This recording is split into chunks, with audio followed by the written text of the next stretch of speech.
Christian, man, what do you got? What do you got going on this week? So I'm diving into that open AI stuff with those guys. There's a Oh, guy, ZappyChat, right? yeah, ZappyChat. yeah, it's kind of, and I mean the help desk that they've got and stuff is a little bit over my head, kind of like they do a setup like this and they go through stuff and I'm learning a little bit. I'm just kind of popping on and listening right now, and then kind of just it's in my Go High Level now and I'm using it, and it's like an instant launch and stuff, but I haven't integrated it into the conversations just yet. I just want to kind of feel that out a little bit. So working on that, which I think that's going to be great, man. So if anyone wants to Yeah, grab I know. that, I know you have an affiliate link for yeah, that. If we don't, let me see.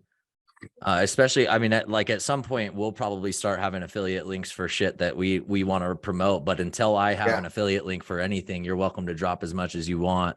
Oh, cool. Yeah. I mean, without spamming, So obviously. for full transparency, if anyone buys it and they get a link to, they give them like 20%, whatever it is, Yeah, it's $400 and $2,000, which is, I think, yeah.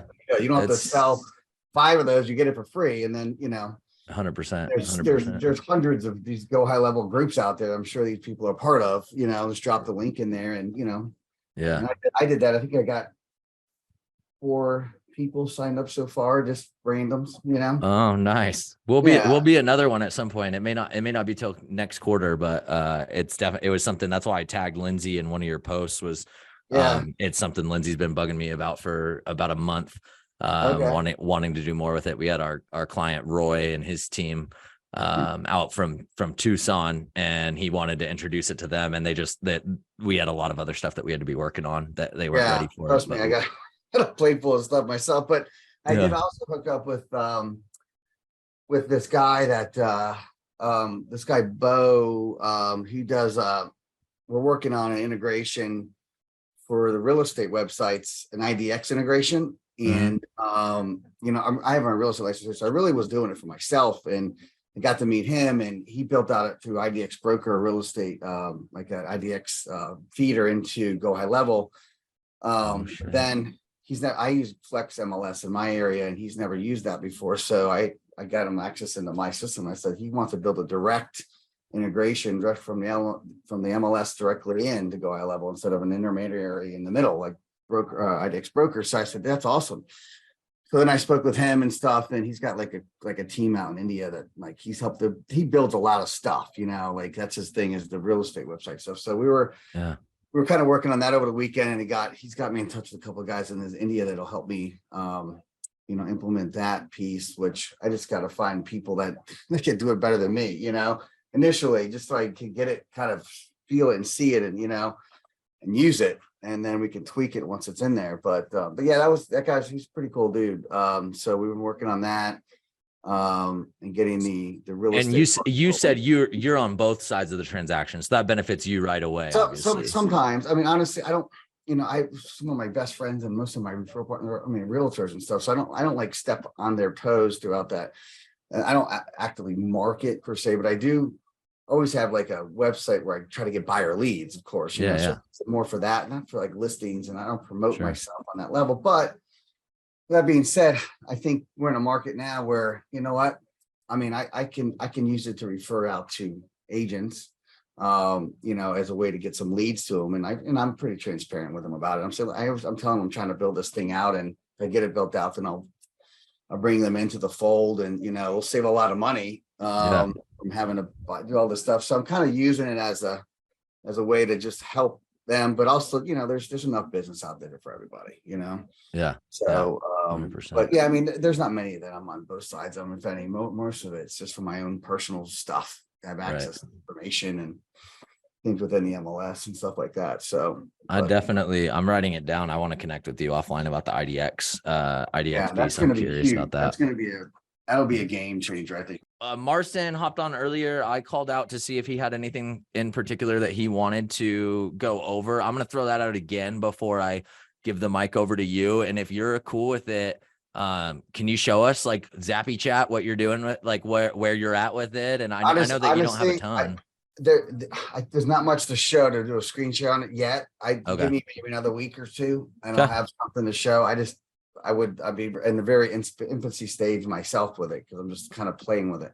Okay, no But problem. We'll keep I checking in with definitely you. will, as soon as I get deeper, and see it actively being, used in the communications and stuff like that. It's what I want to show. So that'll be cool. Definitely, definitely. What LOS are you using, Christian? Lending pad. Oh, okay, cool. Yeah. Cool. How long you been using Lending Pad? Just like a year and a half or so. And Yeah. you switched from I was in Encompass, I take Encompass it? for Yeah. a decade, and then I opened up my own shop last November. So that's when I went to Lending Pad from I used to work for like a correspondent. So then I got out of Compass, and it just made more sense. And it really works with it, with a lot of different, add-ons and stuff. And I can use Zapier and things like that, for data, push data into here. They actually have an integration for, I don't know if they have. I was gonna say, are you doing any sort of back and forth communication right now with that? I use I use a system called Pre-Approve Me at PAM that I usually do our apps in, and then we shoot it over to Lending Pad, and then basically from that system we push the lead into we really start the lead and go high level anyway before we even do anything. So if it's like a referral and an agent comes into us right away and does it, then we kind of bypass, for the most part, go high level, and we'll kind of put them in as a past client kind of later. But our in process stuff is really Pre-Approve Me app, from the applications to the to the funding, and then we'll kind of do it that way. So if it's someone we're nurturing, we're definitely go high level, and then pushing them off. And then I use Salesforce for my main CRM, but I at some point I'd love to get rid of Salesforce once I can figure out a way to make go high level, like the all in all, with all the stuff that I need. And I would truly love to just get rid of it, because it's such a pain in the ass at times. But I have like 50,000 people in there from all different, I've had it for like 15 years. So Salesforce, so I apologize. So Salesforce, Pre-Approve Me, are you doing any of your actual communications based on Pre-Approve Me, or is that just? No, all our communications and process, when we do the application, we do our apps in Pre-Approve Me, and then it pushes over to Lending Pad, and then we roll everything out of there, all the updates, all the approval letters. And so milestone update happens in Lending Pad, and Pre-Approve Me takes that and sends that, or Lending Pad, the date will trigger through Zapier into Pre-Approve Me app, and the update will come out of Pre-Approve Me app. Gotcha. What they just announced a couple of weeks ago is now you can do, because we do like those just ask calls, every Thursday, Wednesday. We do them like Thursdays and Fridays, kind of do all the updates on the files and call everybody. So now out of Pre-Approve Me app, you can actually do a physical write an update to the file specifically to all the parties that are on the transaction. I was doing that out of Django, but it was kind of a pain in the ass. So I've kind of gotten rid of the in-process stuff with inside Django and just done everything through Pre-Approve Me app, and then really just kind of closing out the files in Django and keeping all their data in there. But so yeah, so that kind of answers the question a little bit that I was going to have next, which is, what are you doing out of Django currently still? I mean, honestly, like I said, it does all of our. I'm having 360 SMS, which I've been working with them for about a year before actually about a year and a half before I even really got into go high level and understood really what it did. Is I was having them redesign my whole Django into a contact with an opportunity. And if I had multiple loans with the people, I'd have multiple loans with different prospect tabs and have one contact, because the way it works, if you're out of the box, is you have one contact and multiple loans. So every time you do a new loan and bring it in, it updates that contact page to the current loan. And if that's an investment property, you know what I mean? Like, you don't want that content to override your primary residence profile, right? Right. So that's what was happening, driving me crazy. So then I having them build out the whole thing, and my goal was to have it kind of on the loan page is do exactly what's happening inside Pre-Approve Me app, and it's so simple. And so I've already kind of paid them for it. I'm going to have them finish it out, and then I probably just kind of see how it rolls. Because I'm coming up for renewal in June, and I'm just not ready to kind of get rid of it. I think over the next year or so, as we really dig into go high level, And hopefully with you guys, we can figure out a way to make it, as good as Jungo could be. I think it's just, my thing is just having the right information come over in the right places. Yeah. That's my worry right now, is like, I got to create all these fields and all this custom field and all this stuff, and so we're slowly kind of working on that. I'm putting together which I'm having these guys in India work on, if anyone here does like quarterly reviews. So we're writing the code right now for a quarterly review. We used to do yearly, but things change so fast now. So we're like a quarterly review. We're asking them all the questions you normally don't ask on a loan app, like what their kids' birthdays, what college they go to, and all this stuff, so you can market to them in different ways. And so we're building the code out for that. And what we're also doing, and there's a big problem for us here in Florida, is we have problems with insurance, all these hurricanes, and there's a lot of fraud with the these roofs and stuff. So I teamed up with like a solar roofing company that we're going to communities. I just got the phone with a past client at a quarterly review with, and he has a 135 home community, and they're just talking about redoing all the roofs. They're coming up on 20 years old. They're getting dropped by insurance. And so I'm going to present to them and do hopefully a roof solar package deal for all of them, like a second mortgage would be. I think payout like awesome is what I'm doing right now. It's $150,000 solar roof deal, and the commission on it's like $35,000. Yeah, you were talking about that last time. That's crazy. Yeah, it gets a $40,000 like dollar for tax credit. So it's a really good benefit for the clients. We're down here in Florida. It's different. So I don't know in any area you're at, but and then it's not governed by RESPA. So I go to my insurance people, my realtors, and say, listen, I'll give you 25% of the commission that we earn on it. Just refer me a name and number of a past client, and we got 3 of those going. I got one agent that's going to make like 12 grand next month. Goes this month on 3 referrals they sent me, and the clients needed a roof anyway, That's crazy. So they're That's like, cool. oh, shit, this is great. So it's a totally like another business model that you can do that we figured out. Yeah. But hopefully it'll work. Well, on what you said, specifically regarding the like Jungo and the data relationships that existed, and how basically there weren't the right boundaries between opportunities and a contact. Those same things kind of exist in HighLevel still, unfortunately. Right. Like HighLevel gives us the ability to create custom fields at the opportunity level, aka for us in the lending world, the loan level. Right. That'll be a game changer. Same thing with associating multiple contacts to an opportunity, right? Just like you can with a loan. Like I want to be able to associate my title rep, my insurance rep, my listing agent and buyer's agent at a minimum, so that I can do, basic loan communication.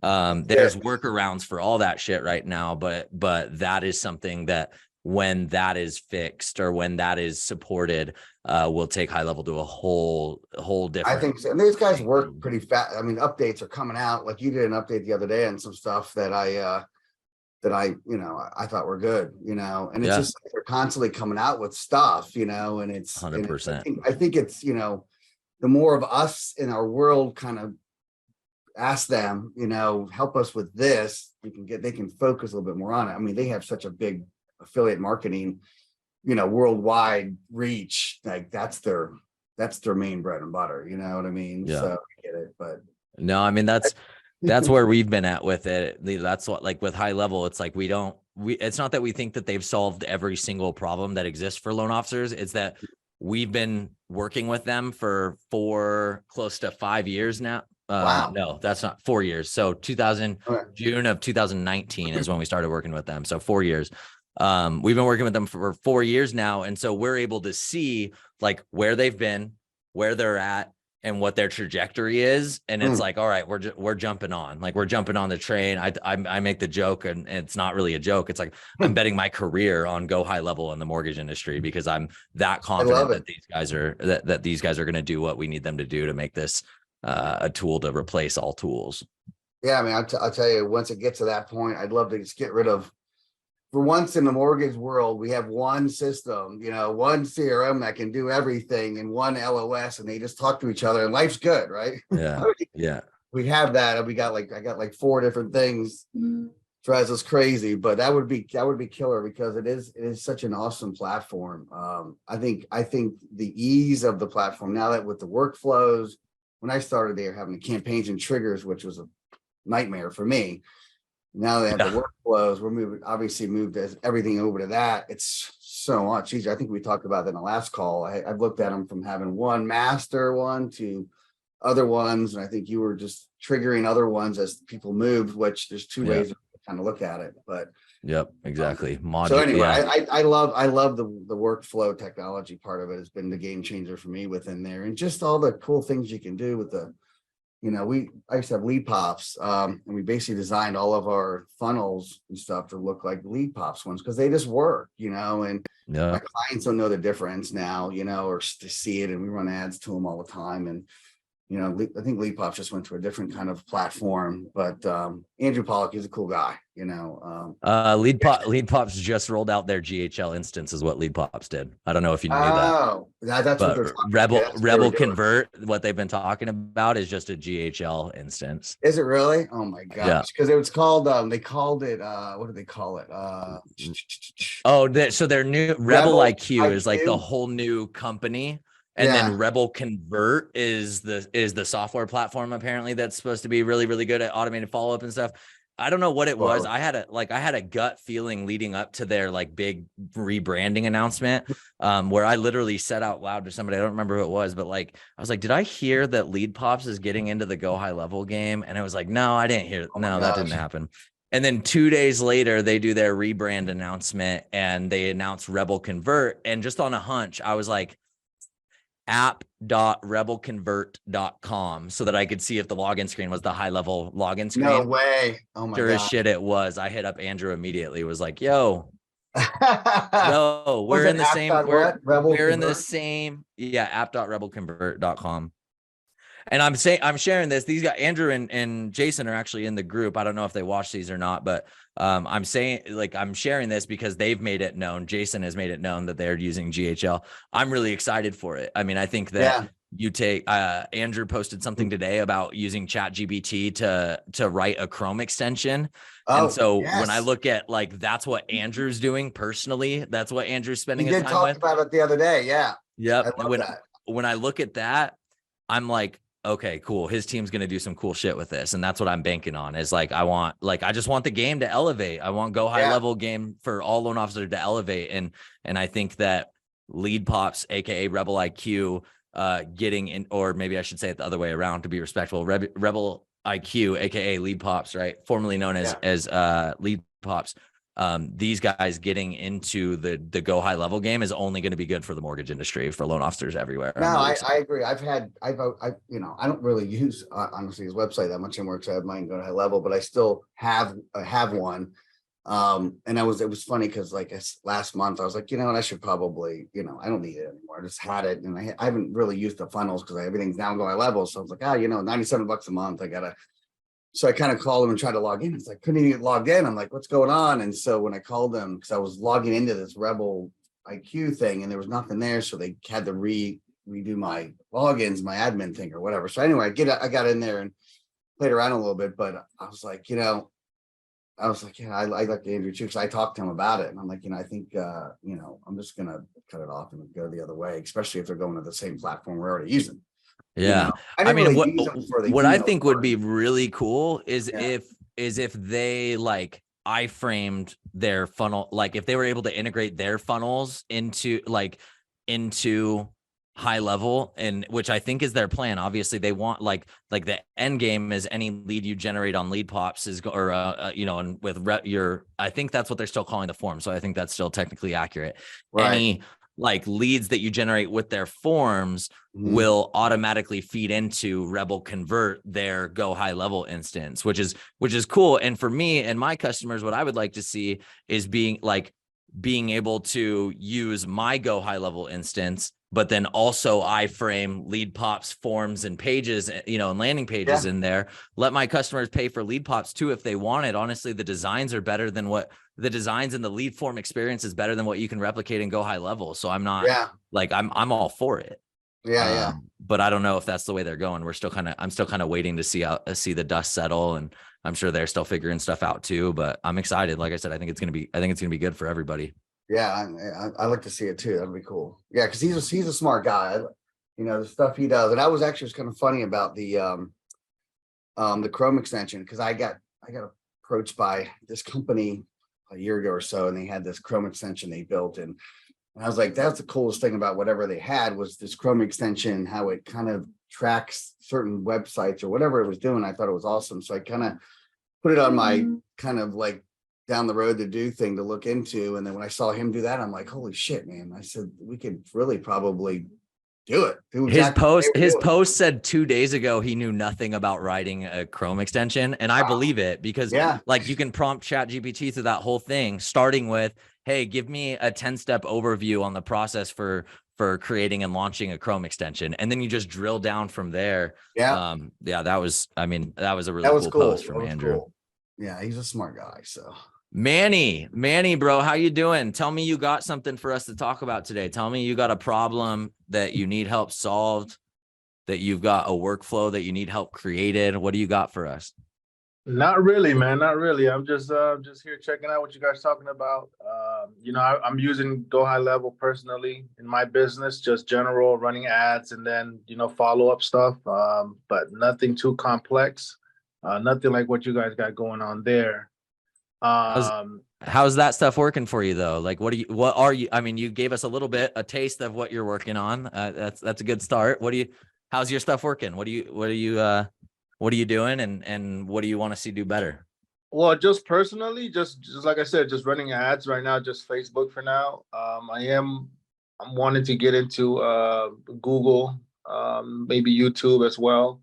But for now, just that, because that's what I kind of understand, but more of but yeah, I mean, I'm just using it right now, just basic format. I have some nice landing pages that I run ads to, and then just using it for follow-up.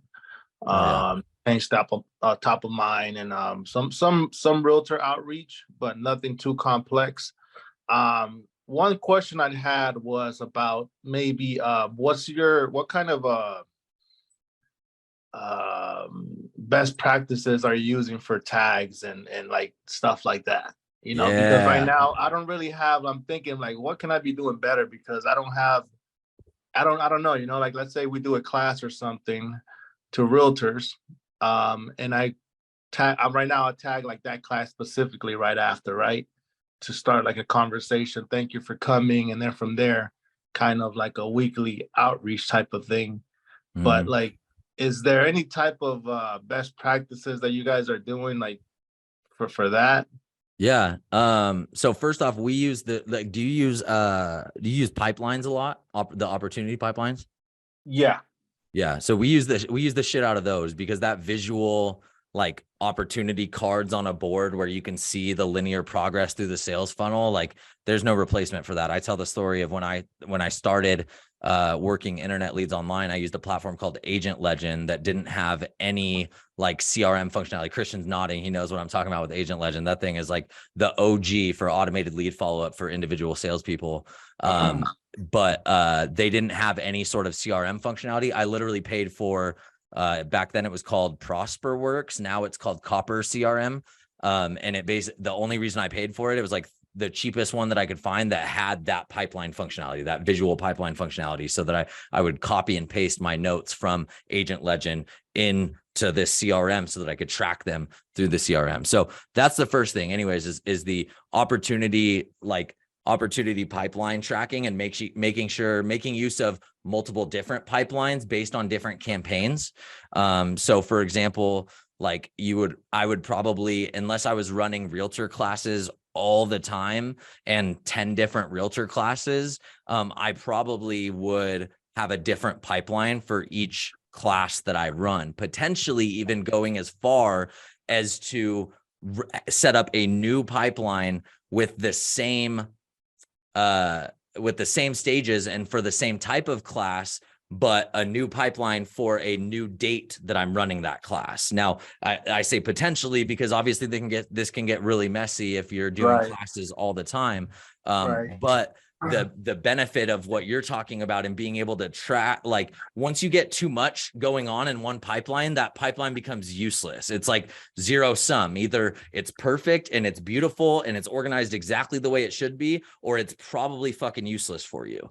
And so that's why I say in some cases, if I only run one class a month, then I'm probably going to set up a different pipeline for each class that I'm running so that I can see, like, so that I can track where people are at in relationship to when their class was, because that's going to be the easiest way for me to see that. You mentioned tags specifically. I do want to touch on this because this probably isn't exactly what you were looking for with best practices when it comes to tags, but I think it's really really valuable thing for us to talk about as a group anyways, which is like respect the relationships, the data relationships that exist inside of HighLevel and the way that they exist and why they exist that way. Like respect that so that you can get the most out of all the functionality. Here's what I'm talking about. We have clients and we train them to do this. This was bad on our part, but over time we've trained our clients that an opportunity stage equals a campaign, but it doesn't, or a workflow, right? But it doesn't. An opportunity stage doesn't equal anything. An opportunity stage is just a stage in the opportunity. Opportunities are a visual for you to track where they're at in the process. You might have a workflow that is associated with some of your opportunity stages, but you don't want to get into the habit of thinking that the only way to add somebody to a campaign or a workflow is by dropping them into an opportunity stage. Because what happens, and what's happened with a lot of our clients, is you end up getting 20 different stages in a pipeline because you want to track all those different things and have different workflows for each different scenario, where there's better, more effective ways of doing that, where you can still get the most out of having a pretty consolidated visual pipeline. Once you, like I said earlier, it's either extremely useful or not at all. And that's kind of where pipelines get to. When you end up with 20 stages in a pipeline, that pipeline becomes no use to you. When you have 5 stages that represent basically the same stage, for example, working to qualify, right? Not qualified yet.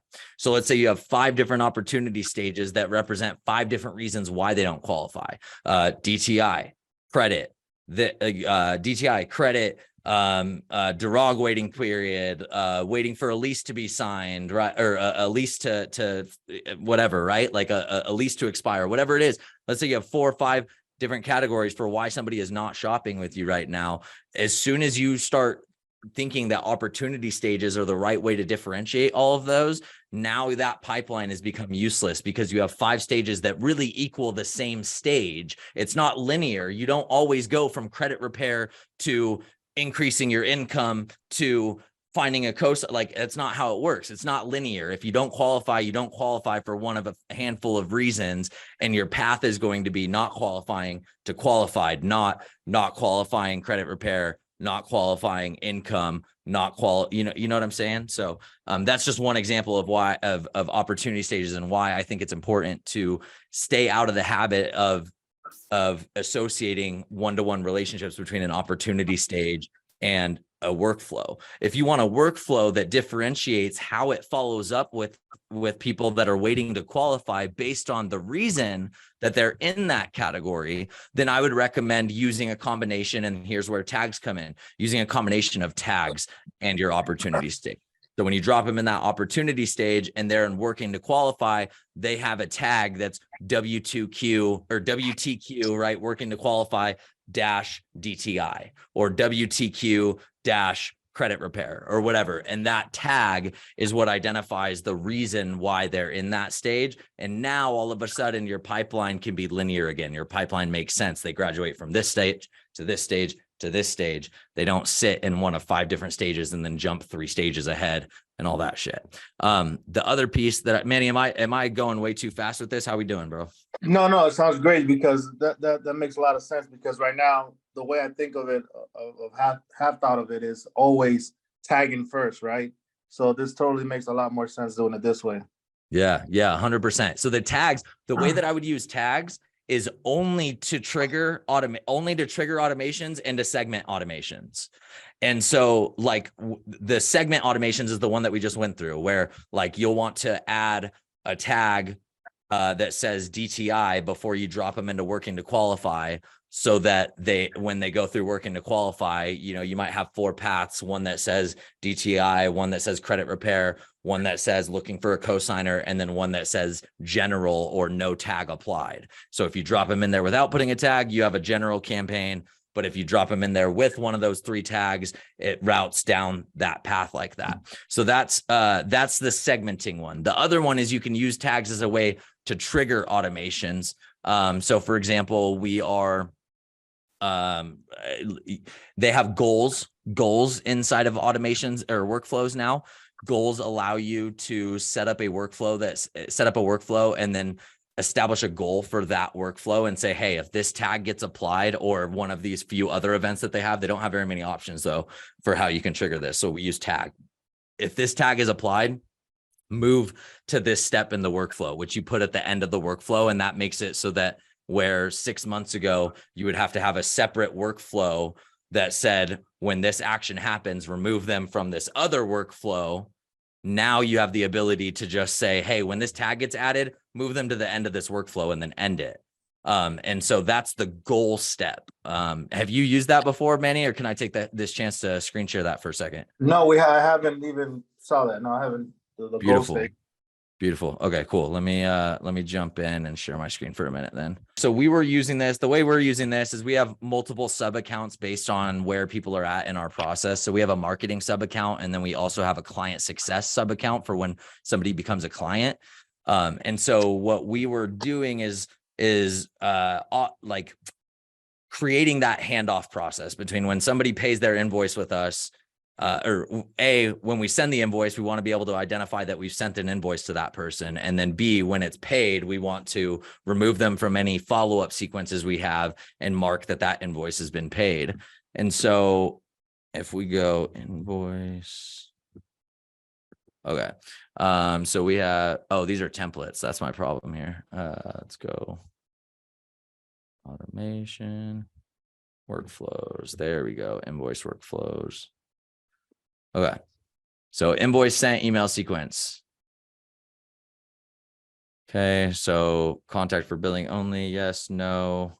All right, so here's the goal thing. All right, so what the sequence is, when we send an invoice, we send it and we lock down. This is for our ads management service, our Google Ads management service. When we send in an invoice for our ads management service, we lock down the market that we're offering to them for 24 hours. We offer semi-exclusivity, so no more than 2 LOs in any geographical market. And so it's pretty serious. I mean, we've got waiting lists in a lot of these markets.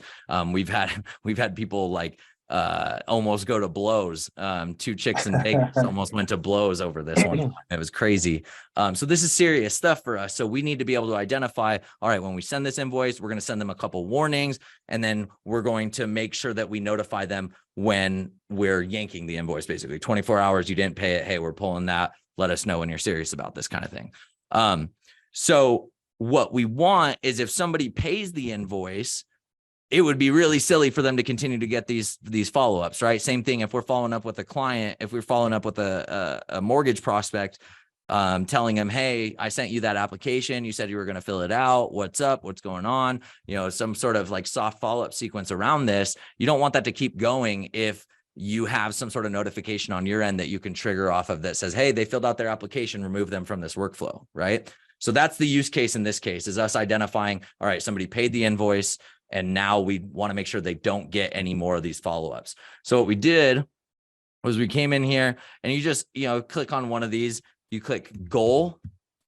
And I don't know, it's not going to let me do it again because I already have one established, but that's how you do it. So goal, and I'll show you where we put ours. You put it at the end because that's what we're doing here, right? If we set something to happen, or if we set something as our goal, what we're saying is, hey, if this happens before we reach the end of this sequence, skip to the end of the sequence. So that's what this is. This is like an anchor. This is like, hey, when the goal is reached, this is where I want it to go. And any use case that I've seen for it, it's always at the end of the workflow. I know that there's other use cases out there for using this stuff, and I'm excited to dive into that someday. This is fairly new though for us. We've only ever used this to get them out of a workflow so that we don't have to have that extra workflow that says, hey, when this happens, remove them from this workflow. So we say goal, select the type of goal. So these are the options that you have when you're selecting a goal. Do you want to do it based on an email event? So opening an email, clicking inside of an email, or maybe a bounce, like your email bounced or something like that. I don't know. Maybe that, I don't know if that works. Invoice paid. Let me make sure before I mess with this that I know how to reconfigure it. All right. Received an email event. So if we click on this, pick email step to wait for, so you can define which email, right?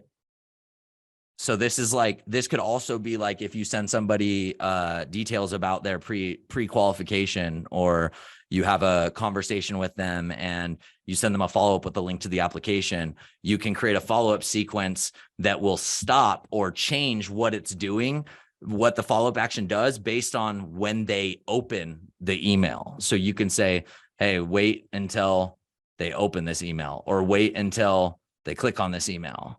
Or again, like I said earlier, we can set this goal for to be like a bounced step, which is kind of cool, I think, because I think this gives us an opportunity potentially to do better tracking of our, better cleansing of our email list. If we were to create another workflow with a goal of bounced email and then a series of actions after that, then I think we could probably clean up our email list a little bit.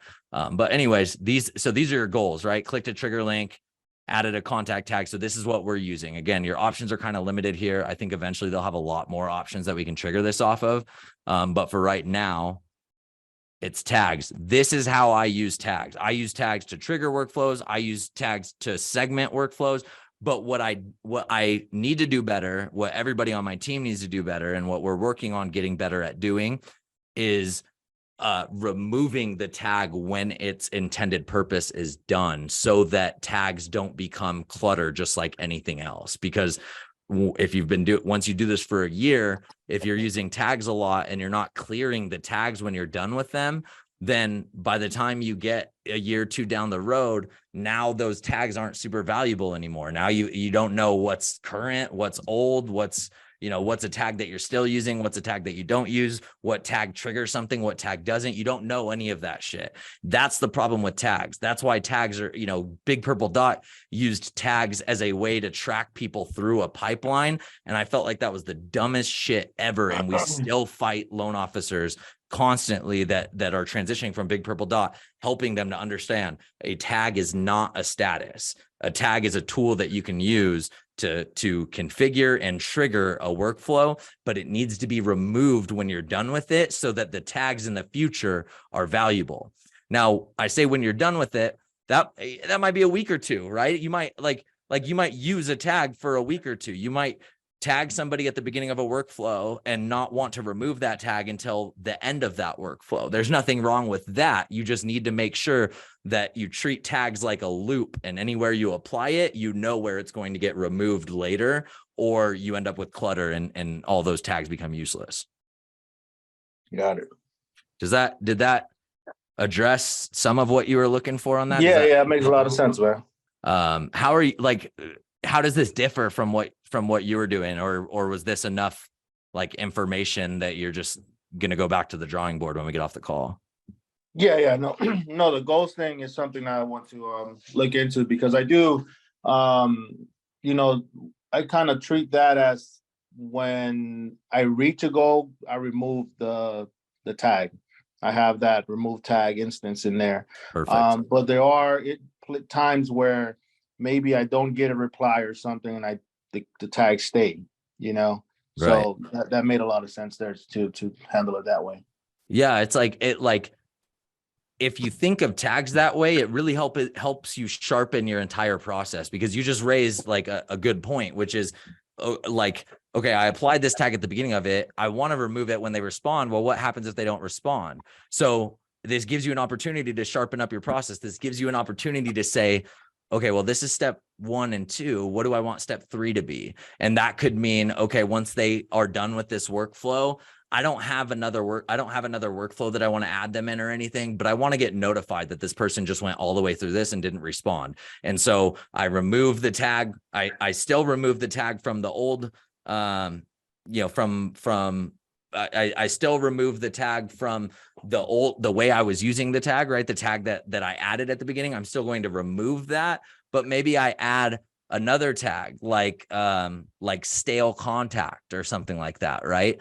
And that one gets removed automatically if somebody responds, right? So now we just added a second and a third layer because we forced ourselves to think about, well, what happens after this? What happens when this doesn't happen? And that's, I mean, really, that's the foundation. I know that this is a mortgage group, but that's the foundation of like programming and logic, period, is like teaching your brain to think of all those different possible scenarios and create like gapless processes where it's like, no, if this doesn't happen, then this has to happen. Or if this doesn't happen, this doesn't happen, this doesn't happen, then this is, you know, and then I'm going to program for the edge case over here or whatever. That's really the foundation for all of it, is what you're working through right now. Got it. Thank you.